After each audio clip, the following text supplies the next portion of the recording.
Hello my friends, मेरा नाम मोहम्मद नवीद है और मैं आपको आज इस लेक्चर में एडोबी इलस्ट्रेटर के अंदर जूम टूल, हैंड टूल और प्रिंट टाइलिंग टूल पढ़ाऊँगा। सबसे पहले हम पढ़ेंगे कि जूम टूल क्या करता है। अगर मैं आपको मिसाल दूं कि अगर हमारे पास कोई चीज़ होती है, फॉर एग्ज़ाम्पल कोई एक अगर नट है, फॉर एग्ज़ाम्पल आप गाड़ी का काम कर रहे थे या घर का कोई काम कर रहे थे, या नट है या स्क्रू है, कुछ भी ऐसे ही खो गया। अब इतना छोटा सा है तो डेफिनेटली आपको क्या करना पड़ेगा, आपको मैग्नीफाई ग्लास लेना पड़ेगा और जब आप उसको ढूंढेंगे तो आपको बढ़ा कर नजर आएगा। समझ आए आपको? तो इसी तरह से कभी हमारे पास कोई हम चीज़ लेकर आते हैं यहाँ पे, तो ये क्या होती है, कभी कभी तो बहुत बड़ी होती है और कभी कभी बहुत छोटी होती है। तो बड़ी चीज़ और छोटी चीज़ को देखने के लिए हम क्या इस्तेमाल करते हैं, हम लोग ये मैग्नीफाइंग डेफिनेटली नज़र आ ग्लास, डेफिनेटली इसको जूम टूल करते हैं, इस्तेमाल करते हैं। तो जैसे हम जूम टूल पर क्लिक करेंगे डेफिनेटली हमारा जूम टूल एक्टिवेट हो जाएगा। और प्लस का मतलब होता है जूम इन, यानी कि हमारे करीब से करीब करीब करीब करीब करीब लेकर जाएगा। समझे आपको?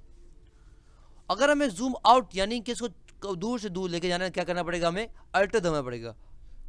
माइनस माइनस का मतलब क्या है, दूर जा रहा है, दूर जा रहा है, दूर जा रहा है, दूर जा रहा है। समझे आपको? अच्छा भाई, अब आप देख सकते हैं कि मेरे पास ना दूर दूर चला गया। अब इसको मैं वापस क्लिक करता हूँ तो डेफिनेटली ये सही तरह से आ नहीं रहा है। तो बेसिकली मैं क्या करूँगा, अब इस्तेमाल करूँगा हैंड टूल का। हैंड टूल क्या करता है, बेसिकली हमारे हाथ की तरह काम करता है। इसको हम यहाँ से वहाँ कहीं भी रख सकते हैं। फॉर एग्जाम्पल अगर हमें जूम बहुत ज़्यादा कर दिया तो उस वक्त तो ये बहुत बहुत काम आ रहा है। समझ आपको? इस तरह करते करते करते, समझ आपको? तो बेसिकली ये क्या करता है, हमारे पास हैंड टूल क्या करता है, हमें यहाँ से वहाँ ले जाने में हमारी मदद करता है। और जूम टूल क्या करता है, हमें करीब और दूर लेके जाता है। समझ आपको? आसान जबान में आपको समझा दिया। समझ आपको? उसके बाद हमारे पास है प्रिंट टाइलिंग टूल। अरे भाई ये क्या चीज़ है, क्यों इस्तेमाल हो रहा है? देखिए प्रिंट डेफिनेटली ये क्या कर रहा है, प्रिंट के काम आ रहा है। मैं आपको वार्निंग तो नहीं दे रहा हूँ, मगर मैं आपको बता रहा हूँ कि अगर आपका कोई काम है प्रिंट से रिलेटेड नहीं है तो डेफिनेटली ये आपके लिए कुछ खास काम का नहीं होगा। अगर है तो डेफिनेटली कर ले, कोई मसला नहीं है। सही ना? तो बेसिकली हमारे पास क्या है, ये प्रिंट टाइलिंग टूल क्या करता है, हमारे पास ये हमें बताता है कि कितना चीज़ हमारे प्रिंट में आएगी। फॉर एग्ज़ाम्पल अगर मिसाल लें हम लोग कि भाई फॉर एग्ज़ाम्पल हमारी पिक्चर बहुत बड़ी है, या कभी फॉर एग्ज़ाम्पल हमारा जो स्टैंडर्ड साइज़ है A4 A3 या फॉर एग्ज़ाम्पल उससे बहुत बड़ी चीज़ है। समझ आए आपको? तो आपका प्रिंटर में तो एक ही साइज़ होगा, नहीं होगा भाई। फॉर एग्ज़ाम्पल आपका प्रिंटर है A4 को प्रिंट करता है, फॉर एग्ज़ाम्पल ये पेपर का साइज़ होता है। सही ना? और आपके पास पिक्चर है बहुत बड़ी या आपके पास साइज़ है बहुत बड़ा, तो क्या करोगे? तो डेफिनेटली उसके ज़रिए हम बता सकते हैं कि कौन सा पार्ट प्रिंट करे और कौन सा पार्ट प्रिंट ना करे। तो किस तरह से करते हैं ज़रा देख लेते हैं। सबसे पहले टूल बॉक्स में आएंगे और हैंड टूल पे क्लिक करते रहेंगे। उसके बाद हमारे पास प्रिंट टाइलिंग टूल आ जाएगा। उस पर क्लिक करें तो डेफिनेटली आपको ये इस तरह लाइन दे देगा। समझ आए आपको? तो बेसिकली आप इसको क्लिक कर कहीं पे भी रख सकते हैं। समझ आए आपको? बेसिकली मगर डेफिनेटली ये हमारे पास क्या है, नज़र तो हमें आ रहा है, मगर आपको शायद नज़र भी आ रहा होगा, अभी ब्लैक ब्लैक कर दिया, मगर कुछ खास समझ नहीं आ रहा। तो उसको और कंट्रोल में लाने के लिए हम क्या जाएंगे, फाइल में जाएंगे और उसकी वजह चलेंगे प्रिंट में। मैंने आपको पहले ही कहा था ये ऑप्शन प्रिंट का है, तो डेफिनेटली प्रिंट में जाएंगे हम लोग। उसके बाद हम ये ऊपर की सब चीज़ों छोड़ देंगे क्योंकि ये हमारा अभी काम का नहीं है। हम यहाँ पे आएंगे। सही ना? तो हमारे पास क्या है, यहाँ पे बेसिकली हमें प्रीव्यू दिखा रहे हैं किस तरह से प्रिंट आएगा। सही ना? तो बेसिकली हम हाथ की मदद से डेफिनेटली ये रख भी सकते हैं कहाँ लेके जाना है, क्या करना है। समझ आए आपको? उसके बाद हमारे पास है do not scale. Do not scale क्या होगा, बेसिकली स्केल नहीं करेगा, यानी कि ऐसे का ऐसे रखेगा। मगर जैसे मैं क्या करता हूँ, उसका कस्टम में करता हूँ, तो बेसिकली देख रहे हैं मैं इसको कहीं से भी यहाँ पर रख सकता हूँ। समझ आए आपको? बेसिकली इसकी हाइट और सॉरी एक्स एक्सेसिस और वाई एक्सेसिस डेफिनेटली यहाँ पे हो रहा है। समझ आए आपको? तो बेसिकली यहाँ कस्टम कर सकता हूँ फिट टू स्क्रीन, यानी कि क्या करें, फिट टू पेज, यानी कि इस तरह कर देगा ये पेज में फिट हो जाएगा। जैसे मिसाल लेते हैं हम लोग, कभी कभी क्या होता है कपड़े हम लोग फिट करते हैं ना, यानी कि हम कैसे कहते हैं हमारे कपड़े बहुत ज़्यादा लूज होते हैं या कभी कभी बहुत ज़्यादा ओवर टाइट होते हैं, यानी कि इतने टाइट होते हैं कि यार अब सांस भी नहीं लग पाए। तो हम क्या करते हैं, फिट कर दो, बिल्कुल सही कर दो उसको। तो फ्रेंड फिट टू पेज क्या रहेगा, हमारे पेज के मुताबिक उसको क्या कर देगा, इसको फिट कर देगा ताकि हमारा पेज सब नजर आ जाए। समझ आएगा? उसके बाद डेफिनेटली फुल पेज कर देगा, डेफिनेट इस तरह से कर देगा, नजर आया आपको? अगर आप डेफिनेट चाहें तो डेफिनेटली ये भी कर सकते हैं। समझ जाए आपको? इस तरह को दिखा भी रहा है। अच्छा भाई, उसके बाद कस्टम में हम आते हैं, डेफिनेटली हाइट और विड्थ यहाँ बता सकते हैं, यानी पेज के हमारे पास डेफिनेटली। उसके बाद डेफिनेटली हम लोग यहाँ पे ये बता सकते हैं कि कौन से लेयर्स को प्रिंट करो।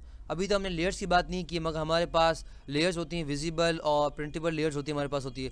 एक विजिबल सिर्फ लेयर्स होती है और ऑल लेयर्स, यानी कि विजिबल हो या ना हो सबको कर दो। डेफिनेटली वो भी हम यहाँ पे कर सकते हैं। समझ आए आपको? उसके बाद हमारे पास ये है कि हम लोग प्रिंटर की प्रीसेट बताएंगे, यानी कि अभी मेरे पास कोई प्रिंटर नहीं लगा हुआ तो डेफिनेटली यहाँ में दिखा रहा है कस्टम। डेफिनेटली यहाँ पे अगर प्रिंटर होता तो यहाँ पे दिखा रहा होता मुझे। और अगर हम डेफिनेटली चाहें तो डेफिनेटली बता सकते हैं कि आपको किस में प्रिंट करना है। तो मैं चाह रहा हूँ उसको प्रिंट करो किस में, PDF में कर दो, क्योंकि मेरा प्रिंटर तो है नहीं, ना ही मैं आपको हार्ड कॉपी दिखा सकूँगा। तो डेफिनेटली आप क्या करो तो PDF में प्रिंट कर दो। और उसके बाद आप क्या कर दो, उसके बाद आप इसको डन करेंगे तो क्या होगा, बेसिकली हमारे पास ये प्रिंट नहीं करेगा, ये हमारे जो सेटिंग को सेव कर रखेगा। क्या करेगा, हमारे सेटिंग को सेव कर रखेगा। तो जब भी हम जाएंगे वापस प्रिंट के अंदर तो आप देखेंगे हमारी वैसी की वैसी सेटिंग पड़ी हुई, समझ जाएगा डन करने से। और प्रिंट करना चाहें डेफिनेटली हमारा प्रिंट कर देगा। तो अब हम क्या चाह रहे हैं, हम लोग चाह रहे हैं प्रिंट करना चाह रहे हैं, तो क्लिक करेंगे और ये कह रहा है आपको कहाँ पे प्रिंट करना है। तो मैंने कहा आप डेस्कटॉप पे प्रिंट कर दो, किस नाम से, तो मैंने कहा नवीद के नाम से आप प्रिंट का डेफिनेट लिख दो PDF और ओके कर दो। और ये हम जाएंगे जब हम डेस्कटॉप पे, तो हमारे पास नवीद के नाम से यहाँ पे होना चाहिए, डेफिनेट देख लेते कहाँ है नवीद। और डेफिनेटली पता नहीं कहाँ सेव किया, वापस देख लेते हैं लोग, पता नहीं मैंने इसको कहाँ सेव कर दिया, मगर देख लेते हैं यहीं कहीं सेव किया होगा उसने। तो वापस चले जाते हैं, इसको प्रिंट करते हैं और यहीं पे सेव किया, मगर मुझे नज़र नहीं आ रहा डेस्कटॉप पे। अच्छा सही, यहाँ पे पड़ा हुआ है मगर मुझे नज़र नहीं आया। तो यहाँ पे नवीद डेफिनेटली ढूंढ रहे हैं हम लोग, नवीद आ जाइए, रहिए पड़ा हुआ है, आपको थोड़ा नज़र नहीं आएगा, यहाँ ऊपर पड़ा हुआ था, सही है। तो डबल क्लिक करते हैं हम लोग और यहाँ पर इंटरनेट खुल जाएगा। तो वे खुल जा, देखा आ गया, देखा आपने। तो बेसिकली मैंने इसको क्या कर दिया, वहाँ से प्रिंट भी करवा लिया। तो बेसिकली मैंने आपको आज ना सिर्फ ये बताया कि प्रिंट टाइलिंग टूल क्या होता है और जूम टूल क्या होता है, साथ साथ ये बता दिया कि आप PDF में किस तरह से कन्वर्ट कर सकते हैं, समझ आए आपको। तो यानी कि कभी कभी आप ये सोचते होंगे कि PDF में किस तरह से आता है, डेफिनेटली अगर आपके पास इलस्ट्रेटर के फाइल तो इस तरह से आप कन्वर्ट कर सकते हैं। तो आई होप आपको समझ आ गया होगा। For more videos, lecture and exercises come to my website www.naveedplace.com। अल्लाह हाफ़िज़, इंशाल्लाह आपसे अगले लेक्चर में मुलाकात होगी। टिल देन अल्लाह हाफ़िज़।